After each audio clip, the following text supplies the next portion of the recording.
అది దానికి సంబంధించినటువంటి అంశము.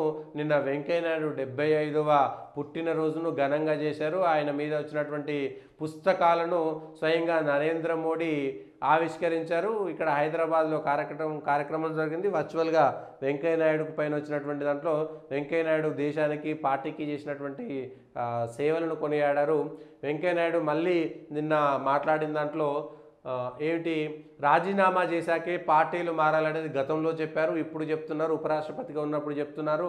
ఈ సాంప్రదాయాన్ని వెంటనే తీసుకురావాలి అనేటువంటి అంశం పైన ఒకటి ఉంది. ఒక విచిత్రమైనటువంటి, ఈ పాస్టర్కు 2 పెళ్ళిళ్ళు అయినాయి.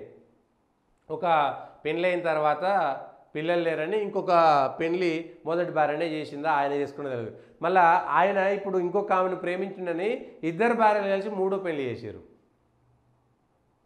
2 భార్యలు కలిసి 3వ పెళ్లి చేసిరా, చేపించిరా, బలవంతం పెట్టిండా, లేదా ఆ పాస్టర్ ఏం పని చేసిండు అనేటువంటి తెలియదు. కానీ మరి ఇదే పని చేసుకుంటూ పోతాడా? అక్కడ ఉన్నటువంటి అందరికీ ఇట్లాంటి సాంప్రదాయాలనే ఆ పాస్టర్ గారు రుద్దుతారా తెలియదు. ఇది అల్లూరు జిల్లా అంట, అల్లూరు సీతారామరాజు జిల్లా, మొత్తం ఏజెన్సీ ప్రాంతము. గిరిజనులు, మతం మారినటువంటి గిరిజనులు పాపం వాళ్ళంతా ఈ మత మార్పిడికి సంబంధించినటువంటి ముఠ ఇట్లాంటి కొన్ని పనులు చేసుకుంటా పోతుంది. ఆయన పాస్టరు, ఆయన పెళ్ళయింది, ఆయన పెళ్ళైనాక పిల్లలు లేరని ఇంకో పెళ్లి చేసుకున్నాడు. వాళ్ళిద్దరు భార్యలను బెదిరించిండా, బతలాయిండా, వాళ్ళే చేసిరా. కానీ ఇవాళ వాళ్ళిద్దరే కలిసి ఇంకొక పెళ్లి చేస్తున్నామని, ఇగో మా ఆయన పెళ్లికి రండి అని చెప్పి వాళ్ళిద్దరు కలిసి ఫ్లెక్సీ చేసుకున్నారు. ఇది ఎక్కడ పోతుంది? రెండో భార్యకు కుమారుడు కలిగాడు. అయినా పండన్న మాడుగుల మండలం కిల్లంకోట పంచాయతీలో లక్ష్మీ అలియాస్ లావ్యపై మనసు పడ్డాడట. దీంతో 2 భార్యలు భర్త 3వ వివాహానికి ఏర్పాట్లు చేశారు. పెళ్లి ఆహ్వాన పత్రికలు ముద్రించి జూన్ 25న ఘనంగా వివాహం జరిపించి చేసిందట. ఆయన పాపం పండన్న ఒక పాస్టరు, పేర్లేమో పండన్న, లావ్య ఇవన్నీ ఉన్నాయి. పాపం అప్పలమ్మ, పార్వతమ్మ అనేటువంటి పేర్లు పెట్టుకొని వాళ్ళందరినీ మతం మార్చేటువంటి ప్రయత్నం చేయడమే ఏజెన్సీ ప్రాంతాలలో. మళ్ళీ వీళ్ళకందరికీ కోపం వస్తుంది. ఈ మతం మారినప్పుడు అందరూ స్వేచ్ఛగా హ్యాపీగా బతికిరు ఆయా ప్రాంతాల్లో. అందరూ ఎక్కడ పోయినా సరే మతం మారిన తర్వాత వాళ్ళ దగ్గర 25 శాఖలు లేవా, 35 శాఖలు లేవా, వాళ్ళందరికీ ఒక చర్చికి ఇంకో చర్చికి కొట్లాటలు లేవా, వాళ్ళందరూ పోయి సుఖంగా శాంతిగా బతుకుతున్నారా? కేవలం ఇదంతా కుట్ర. ఏది దేశానికి స్వాతంత్రం వచ్చినాక ఇంకా ఎక్కువ కుట్ర జరిగింది. మత మార్పిడి ముఠాల సంఖ్య పెరిగిపోయి ఎన్జిఓల పేరుతోటి నరేంద్ర మోడీ వచ్చిన తర్వాత ఆ ఒక్క విషయాన్ని మనం ఒప్పుకోవాలి. ఎన్జిఓల పేరిట ఎవడైతే ఎన్జిఓ పేరు చెప్పేసి ఈ మత మార్పిడి ముఠాలు అన్నీ కొన్ని వేల కోట్ల రూపాయలు భారతదేశానికి తీసుకొచ్చుకొని మతం మార్చడమే వాళ్ళ ఎజెండా. దానికి ఎన్జిఓ అనేటువంటి ముసుగేస్తారు. ఇంతకంటే వేరే ఏం పని ఉండదు వాడికి.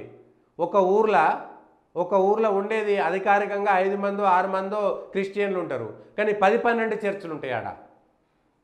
అధికారికంగా ఉండేది 5-6 మందే, అనధికారికంగా 100-200 మందే ఉంటారు. కానీ 20 చర్చిలు 15 చర్చిలు ఉంటాయి ఆ ఊర్లో. ఒకటే గుడి ఉంటుంది. 1000 మంది హిందువులు ఉంటారు, 100 మంది 200 మంది మతం మారిన వాళ్ళు ఉంటారు.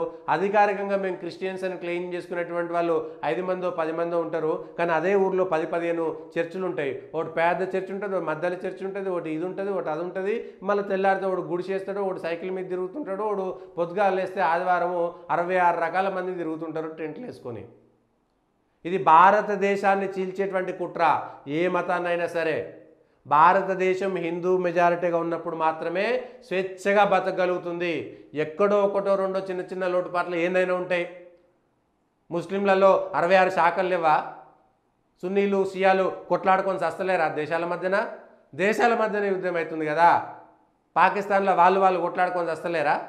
బంగ్లాదేశ్లో వాళ్ళు కొట్లాడుకొని చస్తలేరా? ఐసీసీ ఏంది, మిగిలినటువంటి అనేకమైనటువంటి తీవ్రవాద సంస్థలు వాళ్ళు కొట్లాడుకొని చస్తలేరా? తాలిబాన్లలో ఆఫ్ఘనిస్తాన్లో ముస్లింల మీదే ముస్లింలు పొత్తనే చేసుకుంటలేరా? కేవలం హిందువులను మాత్రమే ఇట్లా ఉంటుంది అనేటువంటి ప్రయత్నం, అదొక కుట్ర. క్రిస్టియన్లలో 25 శాఖల నుండి మాది గొప్ప మీది గొప్ప అనేటువంటి తేడాలు అవన్నీ లేవా? అంటే ఇది వచ్చింది కాబట్టి ఆ మాట చెప్తున్నాం. ఈ దేశంలో అదొక పురుగును క్రియేట్ చేసారు. ఈ దేశంలో అడవుడు మొఘల్స్ వచ్చి దండయాత్ర చేసినాక వాడు మొదలుపెట్టిండు, వీడోడు బ్రిటిష్ వచ్చి పోర్చుగీసోడు వీడు వచ్చి ఒక దరిద్రమైనటువంటి అలవాట్లను ఈ దేశం మీద రుద్దేటువంటి ప్రయత్నం చేస్తున్నారు. ఎస్, ఈ వేదిక ద్వారా ఈ ఛానల్ ద్వారా చెప్తున్నాం, 100% హిందూ మతము ఉన్నంత వరకు మాత్రమే భారతదేశము స్వేచ్ఛగా ఉండగలుగుతుంది.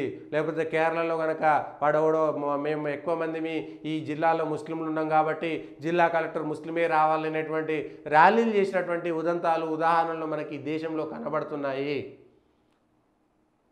ఈ దేశంలో కనబడుతున్నాయి. అవన్నీ ప్రజలు చర్చలోకి రావాలి, ఆ చర్చలోకి తీసుకుపోవాలి. ఇది ఎజెండాగా ఉండాలి. ఇదే చర్చ జరగాలి. మీరు ఎక్కడైనా ఉండి పాత బస్తీలో ఒక 100 హిందువుల ఇళ్ళు ఉంటే పక్కన 5-6 మంది, లేకపోతే ఇక్కడెక్కడైనా సరే కొత్త బస్తీలో ఇంకెక్కడైనా 100 హిందువులు ఉంటే మధ్యలో 5-6 మంది ముస్లింలు కానీ క్రిస్టియన్లు కానీ స్వేచ్ఛగా బ్రతకగలుగుతారు. వాళ్ళకు సంబంధించిన పండుగలు చేసుకోగలుగుతారు. కానీ పాత బస్తీలో ఒక 80 మంది హిందువులు ఉన్న 80 మంది ముస్లింల చోట ఒక 20 మంది హిందువులు స్వేచ్ఛగా బ్రతకగలుగుతారా? వాళ్ళు హ్యాపీగా ఉన్నారా? పోయి ఎక్కడికంటే అక్కడికి పోదాము. ఇక్కడ ఉన్నటువంటి చెర్లపల్లి జైలు పక్కన ఉన్నటువంటి దగ్గరలో గొడవలు చూద్దాము, లేదా హైదరాబాద్లో అల్లర్లు జరిగినప్పుడు పాత బస్తీ నుంచి వెళ్ళిపోయినటువంటి హిందువులను లేకపోతే చచ్చిపోయినటువంటి పిట్టల వాళ్ళని అడిగి తెలుసుకుందాము. ఒకటో రెండో చిన్న ఏవో లోటుపాట్లు ఉన్నదాన్ని పట్టుకొని దాన్నే పెద్దగా చేసి ఆ కులాల వారిగా విభజించేటువంటి ప్రయత్నం చేసి దళితులను గిరిజనులను బీసీలు అనేటువంటి పేరు ఈ దేశంలో ఒక విదేశీ కుట్ర. అదంతా విదేశీ కుట్ర. మంచిగా హ్యాపీగా ఈ విదేశీ కుట్ర లేనప్పుడు, ఎన్జిఓ లేనప్పుడు ఈ దేశంలో ఉన్నటువంటి దళితులంతా కూడా మంచిగా హ్యాపీగా ఉప్పలమ్మను ఎల్లమ్మను మైసమ్మను హ్యాపీగా చేసుకున్నారు. అంటరాంతనం ఎక్కడ లేదు. ఈ విషయాలపైన స్వేచ్ఛగా ఏదైనా ఒకటి రెండు చిన్న పొరపాట్లు ఉంటే సరిదిద్దుకోవాల్సిందే తప్ప ఈ మతం మారడం అనేటువంటిది ఎప్పుడు కూడా మంచి ఈ పద్ధతి కానే కాదు అనేటువంటిది చూడాలి.